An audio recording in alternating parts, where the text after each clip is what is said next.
Heist, Murder Heist, Chapter 2, Heliodor Earrings. A familiar rotten form loomed over the corner.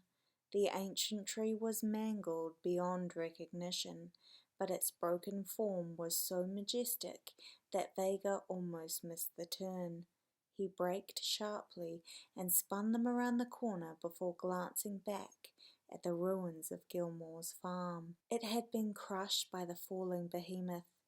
The damage had bankrupted their business, but had revived Mr. Pierce's. "Who taught you how to drive?" Devon's fingernails latched into the side of his seat, talons eventually snapping off under the strain and flicking into his arm. "My uncle." His eyes found the charred remains of his childhood home. For the second time that day, he slammed on the brakes. Something heavy whacked into his seat. When he looked back, he saw her disheveled form twisted at an awkward angle. As she struggled to free herself from the mountain of luggage, she snarled at him. "Huh?" He was so transfixed by the burnt rubble that he could not hear her. "I said snap out of it. Do you really want to cause an accident? Here, of all places?" She grabbed his ear and pulled him down towards her. "No." His lip trembled. She sighed. "Get out and mop, then." "Do you mean mope?" Her eyes twinkled with mischief. It was almost like she was playing with him, the way she played with all her crushes. "Are you sure you're okay?" He rubbed his ear as she let go and jumped back into the pile of bags. As their eyes met in the rearview mirror, she pouted her inflated lips and raised an eyebrow. "I'll be your girlfriend if that's what's making you hesitate." "That's not it." An uncomfortable feeling bubbled away in his gut and made him sick to his stomach. The shame and self-hatred came in waves. He did not know how to control it anymore. At any moment he felt like it would swallow him whole. "Seraphine would have done it with me." She smirked as he cringed. It was a trip down memory lane, one she knew he would not appreciate.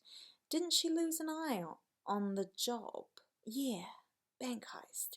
She had one green and one brown. He stared at her, but she would not relent until he gave in.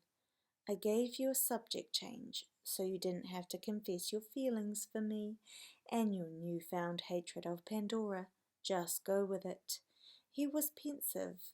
As he pondered her words, he could see her frustration growing. Her eyelid twitched. She shifted around the luggage like she was trying to scratch an itch. Their friendship was built on conflict. It was unclear whether they enjoyed each other's company or they were drawn to the madness inside the other. A rush they could not resist. Reluctantly, he talked about his mother. She wanted to freak people out, so she stole a brown glass eye from the display. "I loved your mother." "Well, I didn't," he grumbled, "and you mentioning her isn't going to make me help you." "I don't need your help, just need you to shut your mouth and run interference if and when I need it." "So you do need my help." He looked into her grey eyes, but there was no sign of remorse. "Fine, I'll play your game, but if you get burnt, I'll deny all knowledge of it." "I wouldn't have it any other way." Her eyes sparkled. "I've taught you well." He was not fooled by her honeyed words. When she was caught, she would drop him in it. His mind was already whirling, trying desperately to fix a situation that had not happened yet. "Don't worry about it." She snuggled back into the lumpy luggage and snorted. "For sure, Pierce'll kill you long before the heist begins." He rolled his eyes and shuffled out onto the slippery road. Immediately the cold bit into his toes. His nose felt like it might drop off. Before he could stop himself, he was already walking down the path to his uncle's farm. It was the only thing standing between Pierce's homestead and Gilmore's forest. Now the whole area belonged to Pierce, An almighty crash reverberated around the empty fields of white as the heavy snowfall destroyed the last support beam of his uncle's house. Tears burnt their way towards his eyelids before crawling down his cheeks. It was over. It was gone.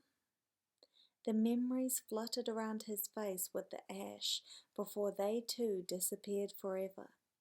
There was no reason to stay, yet he lingered there.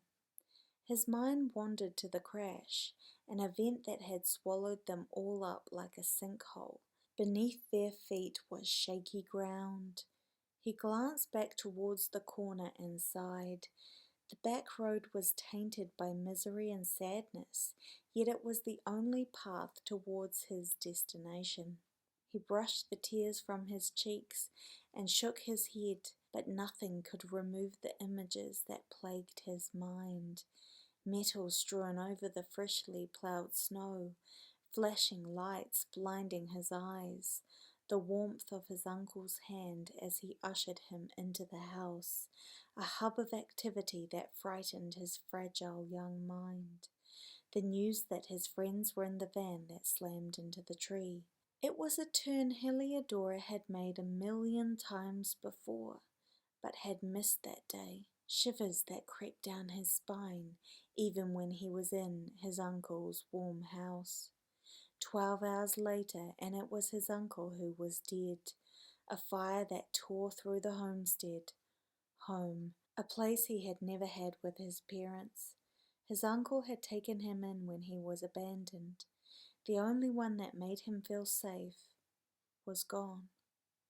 It was the smoke that took him, the same smoke that filled Vega's lungs and sent him to the hospital in the bed next to his friends, grieving for Heliodor, who did not make it. Pearl earrings still stained with her blood, her wedding ring missing. He coughed and spluttered, the memory so vivid it felt like the smoke was coating his lungs once more. His body was numb. The cold was biting into him. His skin was bright red. Bitterness crept into his throat and choked him. Now the land belonged to the Pierce family. It was time to go. Part of him did not want to leave, but his feet had a mind of their own.